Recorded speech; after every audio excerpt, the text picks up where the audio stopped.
Exeter, New Hampshire CNN Senator Amy Klobuchar had a request of the overflow crowd gathered to see her on the eve of the New Hampshire primary, surprised the country on Tuesday. "So, as you probably heard, we're on a bit of a surge," she said. "To think this all happened in New Hampshire, well, maybe I am not surprised." Tuesday's primary is a crucial day for Klobuchar, who after placing fifth in the Iowa caucuses, turned in a strong performance at Friday's debate that boosted her fundraising and has given her campaign a sense of much-needed momentum.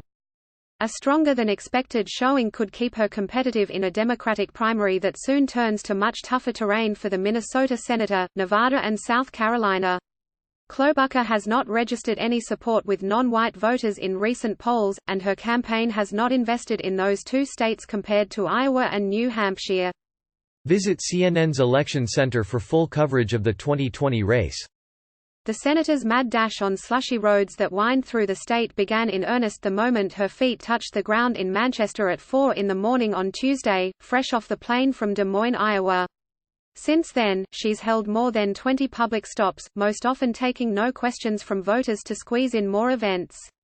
Those stops include large rallies and dropping into any diner the campaign can find, taking photos with children on her lap and eating poutine off of plates of supporters. "I know them, so I'm not just randomly eating," she said to the press with a mouth full of gravy-soaked fries and cheese at Chez Vachon, gesturing to the couple seated at the table in front of her. "This is really good," she said, and then took a seat at their table. In another moment she beckoned a young girl who took a seat on her lap and quipped, "I just want to stay here the whole time," and to a young boy, she sat in his booth and read him the lyrics to a song from the musical Hamilton because his parents said he's an American history buff. Klobuchar announced at rally in Nashua on Sunday that her campaign had raised over $3 million since her widely praised performance at Friday night's debate, dwarfing the $2 million figure the campaign released a day earlier, 14 hours after the debate. It's nearly one-third of her total fundraising figure for the last quarter, and $2 million more than she made in the 24 hours after her last well-received debate performance in December. The announcement came the same day as her campaign received its largest crowd in the Granite State at a Get Out the Vote rally in a large room on top of Manchester's Southern New Hampshire University's dining room. The campaign says the massive interest, attendance on the ground and fundraising is a sign that something's happening in New Hampshire, calling it Klobmentum.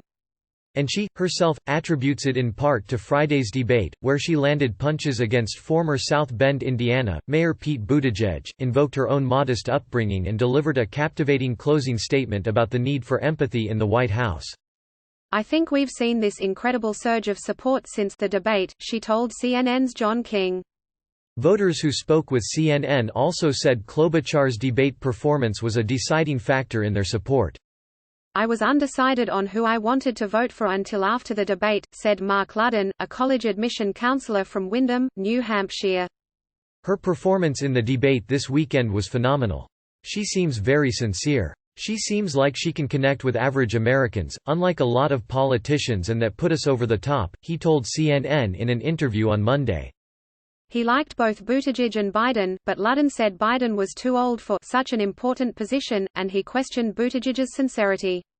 "Sometimes he does seem sincere, other times he does not, and I just can't put my finger on it," he said.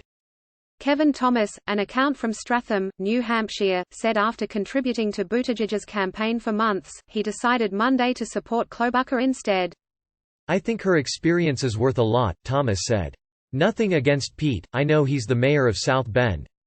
And I think he's incredibly intelligent, I appreciate his military experience, but I think being in the Senate, and knowing the way the government functions, put him in Klobuchar's corner."